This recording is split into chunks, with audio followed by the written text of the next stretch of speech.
Bueno, gracias por la oportunidad de compartir esta presentación cuyo título es Melatonina, acciones hipotéticas coadyuvantes contra COVID-19. Soy el Dr. Hugo Mendieta Cerón, jefe de investigación del Hospital Materno Perinatal Mónica Pretalini Sáenz y profesor de tiempo completo de la Facultad de Medicina de la Universidad Autónoma del Estado de México. En relación a los coronavirus, no está de más recordar su dato general, que son virus de ARN que infectan tanto a humanos como a animales. Esta infección involucra las vías respiratorias, gastrointestinal y el sistema nervioso central principalmente, aunque puede hacer un daño generalizado, por ejemplo en todo endotelio, y cuyas complicaciones se han visto que son crónicas. El coronavirus del síndrome respiratorio agudo severo, SARS-CoV, y el coronavirus del síndrome respiratorio de Oriente Medio, MERS-CoV, han precedido a la pandemia actual. El proceso de búsqueda del mejor manejo contra COVID-19 es dinámico, abarcando el estudio de cientos de moléculas en todo el mundo, tanto nuevas como antiguas. Y pues bueno, revisemos brevemente en qué consisten las fases de investigación cuando se utiliza un fármaco, ya que de eso hablaremos en este momento. Estudios clínicos en fase 1 tratan de resolver la pregunta: ¿es seguro el tratamiento? Los estudios en fase 1 para un medicamento nuevo por lo general son el punto en los que por primera vez se involucra a personas.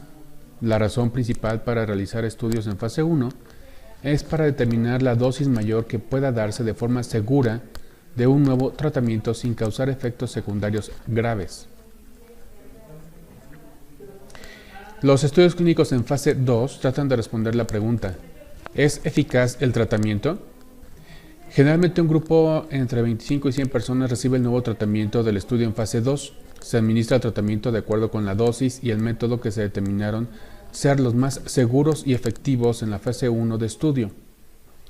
En un estudio clínico en fase 2, todos los voluntarios normalmente reciben la misma dosis. Sin embargo, en algunos estudios en fase 2, los participantes son asignados aleatoriamente a distintos grupos, similar a lo que se hace en estudios en fase 3. En estos estudios de fase 2 no se utiliza un placebo, que es el tratamiento inactivo. Estudios clínicos en fase 3 tratan de responder la pregunta: ¿es mejor el nuevo tratamiento bajo estudio que el tratamiento convencional? Los estudios clínicos en fase 3 comparan la seguridad y eficacia del nuevo tratamiento con el tratamiento estándar actual. Debido a que los médicos aún no conocen cuál tratamiento es mejor, a menudo los participantes del estudio que van a recibir el tratamiento estándar y los que van a recibir el tratamiento nuevo se escogen al azar. Esta es la asignación aleatoria. Los estudios clínicos en fase 4 tratan de responder la pregunta: ¿qué más debemos saber? Se investigan los medicamentos que ya han recibido la aprobación de la FDA de Estados Unidos o, en su defecto, de la institución reguladora de fármacos de cada país. Estos medicamentos están disponibles por los médicos para que los receten a los pacientes, pero se requiere de estudios en fase 4 para responder a preguntas que hayan quedado pendientes y que son importantes. Esto es considerado como el tipo más seguro de estudios clínicos debido a que el tratamiento ya ha estado bajo mucha investigación y posiblemente sea usado en millones de personas. La fase 4 estudia la seguridad del tratamiento a través del tiempo.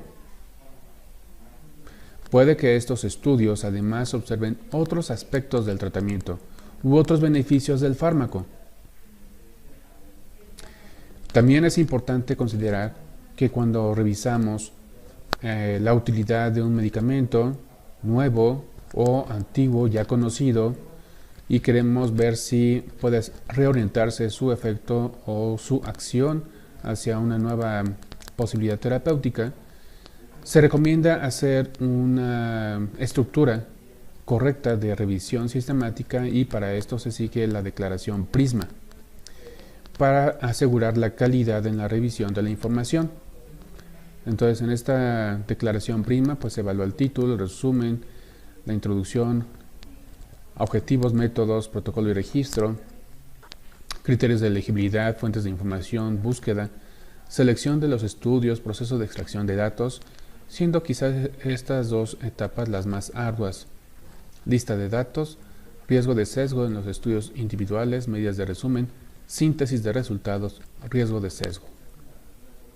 Análisis adicionales, selección de estudios, características de los estudios, riesgo de sesgo de los estudios, resultados de los estudios individuales. Es otra fase, otra etapa de estas fases que también son muy demandantes de tiempo y que van a garantizar la calidad de lo que estamos obteniendo.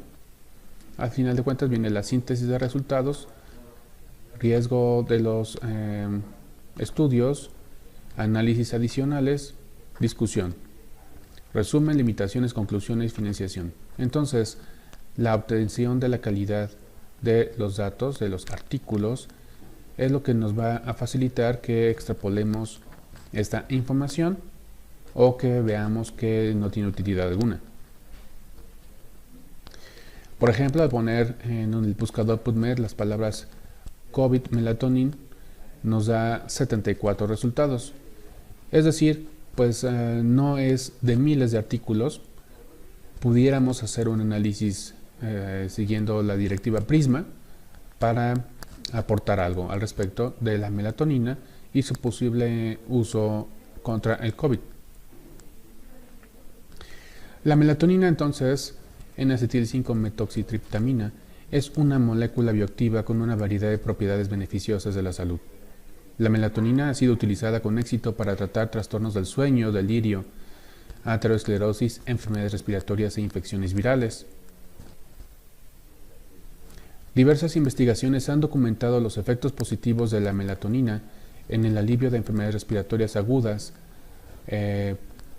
Favorece disminuir el estrés inducido por una infección viral, bacteriana o por los efectos de la radiación.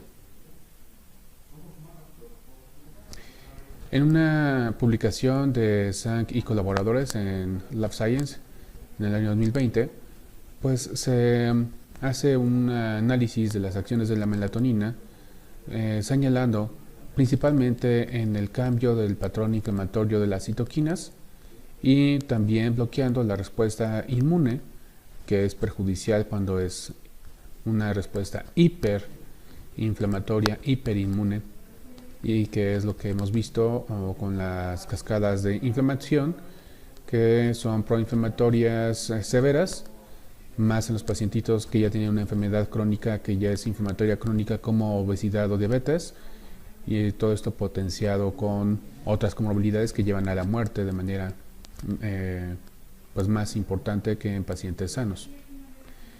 Igualmente, la melatonina puede tener un efecto sobre el control de los radicales libres de oxígeno y de otros moléculas oxidativas y inflamatorias y de daño endotelial y celular generalizado. Igualmente, un menor efecto sobre un poco de sedación que pudiera ser beneficiosa. Es importante mencionar que la melatonina no es viricida, pero tiene acciones antivirales indirectas debido a su acción antiinflamatoria, antioxidante e inmunitaria. Hablando de melatonina e inflamación, la melatonina ejerce efectos antiinflamatorios a través de varias vías, por ejemplo la sirtuina 1, que puede mediar las acciones antiinflamatorias de melatonina al inhibir la proteína boxecromosómica del grupo de alta movilidad 1 o HMGB1 y por lo tanto regula a la baja la expresión de los macrófagos del tipo proinflamatorio. El efecto antiinflamatorio de melatonina implica la supresión de activación del factor nuclear kappa B en padecimientos de respuesta inflamatoria sistémica o de daño pulmonar agudo. La melatonina presuntamente regula a la baja la activación del factor nuclear kappa B en células T y tejido pulmonar. En estudios relacionados, la melatonina induce la regulación positiva de NRF2, molécula que al final de cuentas tiene efectos terapéuticos en hepatoprotección, cardioprotección, etc. Puede haber, sin embargo, algunas preocupaciones sobre las posibles acciones proinflamatorias de melatonina cuando se usa en dosis muy altas o bajo inmunodepresión. condiciones en las que puede inducir un aumento de la producción de citocinas proinflamatorias, siendo las implicadas en este proceso interleucina 1 beta, interleucina 2, interleucina 6, interleucina 12, factor de necrosis tumoral alfa e interferón gamma. De melatonina y oxidación, se sabe que el efecto antioxidante de melatonina suma sus acciones antiinflamatorias, regulando al alza las enzimas antioxidantes, por ejemplo, superóxido dismutasa, regulando a la baja las enzimas prooxidativas, por ejemplo, óxido nítrico sintetasa, y también funciona como eliminador de radicales libres. Los extensos estudios de Gito y colaboradores han utilizado melatonina para el tratamiento de recién nacidos con dificultad respiratoria y documentaron las acciones antioxidantes y antiinflamatorias de la melatonina en el pulmón. Hablando de melatonina e inmunomodulación, se sabe que las características clínicas del COVID-19 van de la mano con un nivel reducido de neutrófilos, linfocitos y células TCD8 en sangre periférica. Por su parte, la melatonina ejerce acciones reguladoras sobre el sistema inmunológico y mejora directamente la respuesta inmune, aumentando las células NK, linfocitos T y B, granulocitos y monocitos en la médula ósea y otros tejidos. En los macrófagos, la presentación de antígenos también aumenta después de la aplicación de melatonina, donde la regulación positiva del receptor del complemento 3 del complejo mayor de histocompatibilidad tipo 1, tipo 2 y antígeno CD4 ha sido confirmada. La relación de melatonina y citoquinas. En un ensayo controlado aleatorio, la ingesta oral de 8 semanas de 6 miligramos al día de melatonina causó una disminución significativa en los niveles séricos de interleucina 6, factor de necrosis tumoral alfa y proteína C reactiva ultrasensible en pacientes con diabetes mellitus y periodontitis. Hablando de otros efectos de melatonina, se sabe por diferentes informes que la aplicación de melatonina puede mejorar el choque séptico a través de la vía NLRP3. Específicamente, la melatonina puede tener un efecto preventivo contra lesión renal inducida por sepsis, miocardiopatía séptica y lesión hepática. Es importante mencionar que muchos de estos avances y conocimientos son a nivel de modelos experimentales murinos, pero poco a poco se han ido introduciendo abordajes en clínica con humanos con resultados parecidos. ¿Y qué podemos hablar acerca de la seguridad de la melatonina? El uso a corto plazo de melatonina es seguro, incluso en casos de haber consumido dosis altas por error, siendo los efectos adversos más comunes mareos ocasionales, cefalea, náuseas y somnolencia. En general, la seguridad de la melatonina en humanos es muy alta. En ensayos clínicos, dosis de 3 miligramos, 6 miligramos y 10 miligramos de melatonina ingerida por vía oral por pacientes en unidades de cuidados intensivos mostraron seguridad satisfactoria en comparación con el placebo. En esta imagen vemos algunas de las presentaciones de melatonina disponibles en México y seguramente diferentes de estas habrá en otros países, pero con posologías semejantes. Es importante mencionar que las investigaciones actuales de melatonina implican diferentes abordajes, tanto de bioquímica, fisiología, inteligencia artificial, modelos ya clínicos. Y por ejemplo, en un estudio que predice la reorientación de la combinación del uso de pirfenidona con melatonina, son un candidato promisorio para reducir la progresión de la infección del SARS-CoV-2. Estos estudios analizaron diferentes moléculas y encontraron la combinación que he mencionado de pirfenidona con melatonina como altamente posible en su aplicación clínica, combinando las acciones de ambas. Es decir, combinaron sistemas biológicos y enfoques basados en inteligencia artificial. La combinación de medicamentos entonces de esta pirfenidona y melatonina ha sido identificada como un tratamiento candidato sólido fuerte que puede contribuir a reducir la severidad del virus SARS-CoV-2. Obviamente no se ha replicado esto en clínica, como mencionaré hasta el final de la presentación. Faltan muchos pasos aún por seguir. Pero esta información es consistente con otras aproximaciones de otros grupos donde también mencionan que la melatonina pudiera tener un impacto positivo en la sobrevida de pacientes COVID-19 al estar implicado su acción en las acciones de la mitocondria. Sabemos que la melatonina se sintetiza y funciona en las mitocondrias, que desempeñan un papel fundamental en las infecciones virales. Una infección viral puede cambiar el metabolismo energético de la respiración a una glucólisis ampliamente anaeróbica, incluso si hay mucho oxígeno disponible, que es el efecto Warburg, cuando la célula huésped no puede generar acetilcoenzima A, un metabolito necesario para la biosíntesis de melatonina. Dos datos interesantes es que los niños tienen los niveles más altos de melatonina y esto puede estar relacionado a sus síntomas menos graves y a una mortalidad más baja en relación con otros grupos de edad en COVID-19. Esta es una teoría. Las mujeres embarazadas tienen un nivel de melatonina sérica significativamente elevado, que es aproximadamente el doble que la de mujeres no embarazadas. Pudiera ser también como una hipótesis de que pudieran resistir más una infección las mujeres embarazadas con COVID, pese a que su sistema inmunológico en general tiene una desregulación de inmunosupresión para tolerar al feto. Es otra hipótesis que está en análisis. Y tenemos más estudios al respecto de esta posible utilidad de melatonina, donde pues dan más argumentos de la melatonina como tratamiento coadyuvante. Esta publicación que visualizamos dice que la melatonina puede tener un potencial de respuesta en etapas tempranas por sus posibles efectos sobre el receptor de la tipo 2 de la enzima convertidora de la angiotensina y sobre la proteasa principal, aunque también es prometedor en etapas más graves de la enfermedad por su acción contra la hiperinflamación.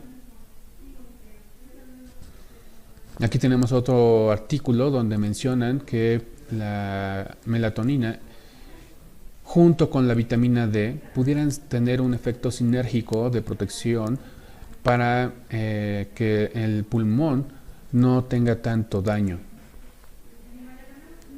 Este es de un grupo de Argentina y como se sabe, la estimulación del sistema renina-angiotensina en la consiguiente respuesta inflamatoria tiene un papel protagónico en la fisiopatología de la infección por COVID-19 y puede estar regulada negativamente por la vitamina D y la melatonina en muchos órganos.